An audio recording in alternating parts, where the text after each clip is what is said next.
બીજલ છે આ ચેનલમાં આપ સર્વેનું હાર્દિક સ્વાગત છે। આપ જો ચેનલ પર પહેલી વાર આવ્યા હો તો ચેનલને સબસ્ક્રાઈબ કરવાનું ના ભૂલશો, તેથી આવનાર તમામ વિડીયોની માહિતી આપને મળી શકે।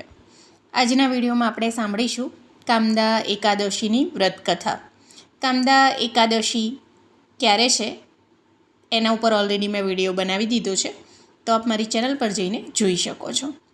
ચૈત્ર મહિનાના શુક્લ પક્ષની એકાદશીને કામદા એકાદશી કહેવામાં આવે છે। આ દિવસે વ્રત રાખવામાં આવે છે। કામદા એકાદશીનું વ્રત રાખવાથી અને આ દિવસે ભગવાન વિષ્ણુની વિધિવત પૂજા કરવાથી ઘણો લાભ થાય છે। એવી માન્યતા છે કે કામદા એકાદશીના દિવસે વ્રત કરવાથી અને પૂજા કરવાથી બધી જ મનોકામના પૂર્ણ થાય છે। કામદા એકાદશી તારીખ 8 એપ્રિલ મંગળવાર 2025ના રોજ ઉજવવામાં આવશે।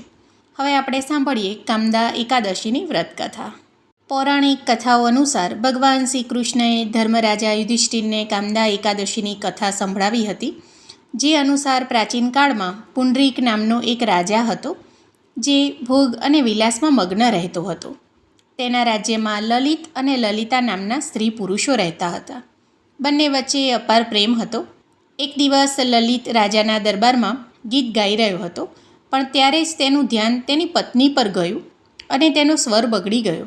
આ જોઈને રાજા પુંડરીક ખૂબ જ ગુસ્સે થઈ ગયા અને તેને લલિતને રાક્ષસ બનવાનો શ્રાપ આપી દીધો। શ્રાપના પ્રભાવથી લલિત માંસનું ભક્ષણ કરનાર રાક્ષસ બની ગયો।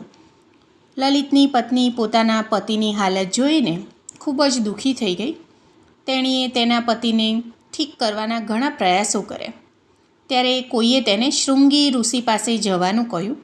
લલિતા વિંધ્યાચલ પર્વત પર સ્થિત શૃંગી ઋષિના આશ્રમમાં ગઈ અને તેને તેના પતિની આખી હાલત જણાવી। ઋષિએ લલિતાને મનોકામના પૂર્ણ કરનાર કામદા એકાદશીનું વ્રત રાખવાનું કહ્યું। સાથે જ ઋષિએ એમ પણ કહ્યું કે જો તે કામદા એકાદશીનું વ્રત કરે છે તો તેના પુણ્યને કારણે તેનો પતિ લલિત ફરીથી માનવ યોનિમાં આવી જશે। લલિતા કામદા એકાદશીનું વ્રત કરે છે અને લલિત પાછો મનુષ્ય યોનિમાં આવી જાય છે। તો આવું છે કામદા એકાદશીનું જે પણ કોઈ વ્રત કરે છે એના તમામ દુઃખો શ્રી હરિવિષ્ણુ દૂર કરે છે।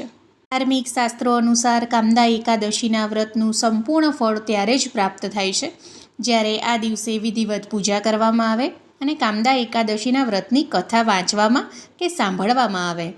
આપને જો અમારો વિડીયો સારો લાગ્યો હોય તો મારી ચેનલને સબસ્ક્રાઈબ કરવાનું ના ભૂલશો। મારા વિડીયોને લાઇક કરો, શેર કરો અને કોમેન્ટ કરો। ઓમ નમો ભગવતે વાસુદેવાય।